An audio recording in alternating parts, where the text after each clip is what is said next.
Iubiți credincioși, Doamne ajută! Sunt Părintele Cosmin de la Biserica Ortodoxă Română, Sfântul Apostol Andrei din Potomac, Maryland. Iar în spatele meu se află biserica în construcție, Moldovița la Washington DC. Ne aflăm la începutul postului Adormirii Maicii Domnului și după cum vedeți, ne-am învrednicit să reluăm lucrările de construcție și să începem ridicarea frame-ului bisericii, adică acestor elemente de metal care finalizează și împlinesc structura bisericii noastre.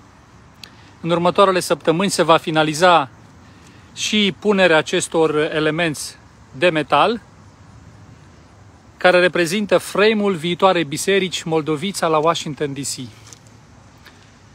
Am vrut să împărtășesc cu dumneavoastră această bucurie că s-au rulat lucrările. Vă rugăm din suflet să ne susțineți în continuare. Avem extremă nevoie de susținerea dumneavoastră pentru acest proiect. Dumnezeu să vă binecuvinteze, să vă deschidă sufletele spre a fi ctitorii acestei biserici unice în istoria creștinismului ortodox român în Statele Unite și nu numai.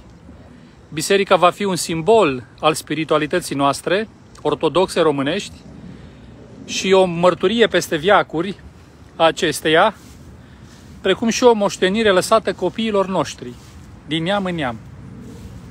În încheiere, am să cânt troparul Adormirii Maicii Domnului, pentru ca Dumnezeu să protejeze în continuare pe toți creștinii ortodoxi din întreaga lume și să ne binecuvinteze. Unică pentru noi toți, pentru această comunitate și pentru toți cei care se vor alătura. Într-o naștere fecioria ai păzit, într-o adormire lumea nu ai părăsit, de Dumnezeu născătoare, mutat te-ai la viață, fiind Maica vieții, și cu rugăciunile tale izbăvești din moarte sufletele noastre.